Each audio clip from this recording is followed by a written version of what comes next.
श्री राम 50 सर्ग। भूखे प्यासे वानरों का एक गुफा में घुसकर वहां दिव्य वृक्ष, दिव्य सरोवर, दिव्य भवन तथा एक वृद्धा तपस्विनी को देखना और हनुमान जी का उसका परिचय पूछना। हनुमान जी तार और अंगद के साथ मिलकर विंध्यगिरी की गुफाओं और घने जंगलों में सीता जी को ढूंढने लगे। उन्होंने सिंह और बाघों से भरी हुई कंदराओं तथा उसके आसपास की भूमि को भी छान डाला। गिरिराज विंध्य पर जो बड़े बड़े झरने और दुर्गम स्थान थे वहां भी अन्वेषण किया। घूमते फिरते वे तीनों वानर उस पर्वत के नैऋत्य कोण वाले शिखर पर जा पहुंचे। वहीं रहते हुए उनका वह समय जो सुग्रीव ने निश्चित किया था बीत गया। गुफाओं और जंगलों से भरे हुए उस महान प्रदेश में सीता को ढूंढने का काम बहुत ही कठिन था, तो भी वहां वायुपुत्र हनुमान जी सारे पर्वत की छानबीन करने लगे।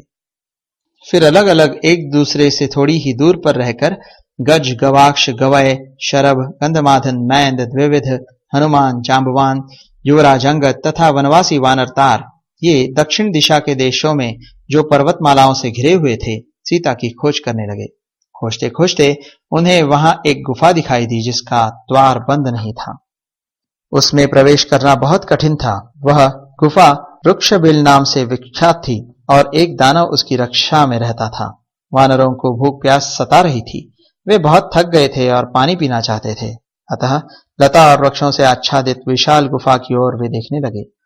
इतने में उसके भीतर से क्रौंच, हंस, सारस तथा जल से भीगे हुए चक्रवाक पक्षी जिनके अंग कमलों के पराग से रक्तवर्ण के हो रहे थे बाहर निकले।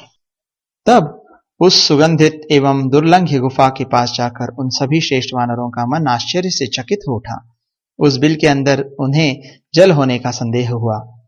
वे महाबली और तेजस्वी वानर बड़े हर्ष में भरकर उस गुफा के पास आए जो नाना प्रकार के जंतुओं से भरी हुई तथा दैत्य राजों के निवास स्थान पाताल के समान भयंकर प्रतीत होती थी।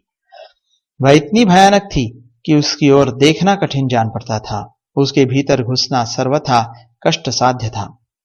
उस समय पर्वत शिखर के समान प्रतीत होने वाले पवन सुत्र हनुमान जी जो दुर्गम वन के ज्ञाता थे उन घोर वानरों से बोले, बंधुओं, दक्षिण दिशा के देश प्रायः पर्वतमालाओं से घिरे हुए हैं। इनमें मिथिलेश कुमारी सीता को खोजते खोजते हम सब लोग बहुत थक गए, किंतु कहीं भी हमें उनके दर्शन नहीं हुए। सामने की इस गुफा से हंस, क्रौंच, सारस और जल से भीगे हुए चकवे सब ओर निकल रहे हैं, अतः निश्चय ही इसमें पानी का कुआं अथवा कोई जलाशय होना चाहिए, तभी इस गुफा के द्वारवर्ती वृक्ष हरे भरे हैं। हनुमान जी के ऐसा कहने पर वे सभी वानर अंधकार से भरी हुई गुफा में, जहां चंद्रमा और सूर्य की किरणें भी नहीं पहुंच पाती थी, घुस गए। भीतर जाकर उन्होंने देखा वह गुफा रोंगटे खड़े कर देने वाली थी। उस बिल से निकलते हुए उन सिंहों, मृगों और पक्षियों को देखकर वे श्रेष्ठ वानर अंधकार से आच्छादित हुई उस गुफा में प्रवेश करने लगे। उनकी दृष्टि कहीं अटकती नहीं थी। उनका तेज और पराक्रम भी अवरुद्ध नहीं होता था। उनकी गति वायु के समान थी। अंधकार में भी उनकी दृष्टि काम कर रही थी। वे श्रेष्ठ वानर उस बिल में वेगपूर्वक घुस गए। भीतर जाकर उन्होंने देखा वह स्थान बहुत ही उत्तम, प्रकाशमान और मनोहर था। नाना प्रकार के वृक्षों से भरी हुई उस भयंकर गुफा में वे एक योजन तक एक दूसरे को पकड़े हुए गए। प्यास के मारे उनकी चेतना लुप्त सी हो रही थी।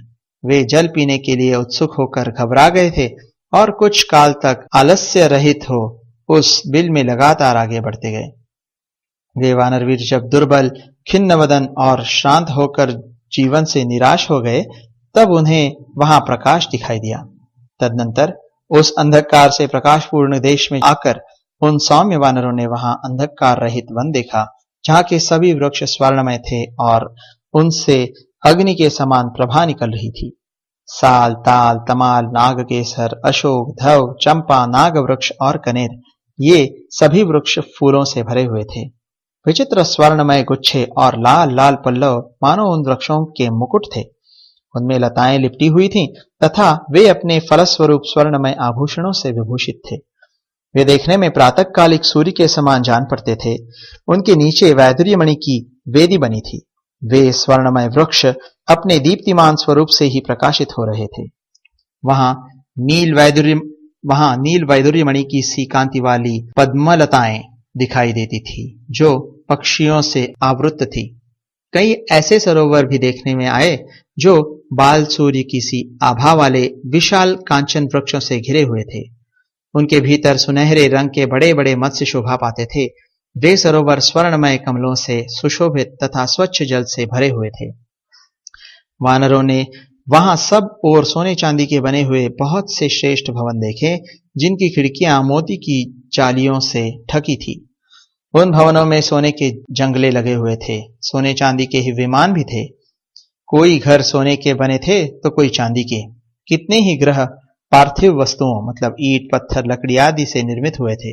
उनमें वैदुर्य मणियां भी जड़ी गई थी। वहां के वृक्षों में फूल और फल लगे थे। वे वृक्ष मूंगों और मणियों के समान चमकीले थे। उन पर सुनहरे रंग के भौरे मंडरा रहे थे।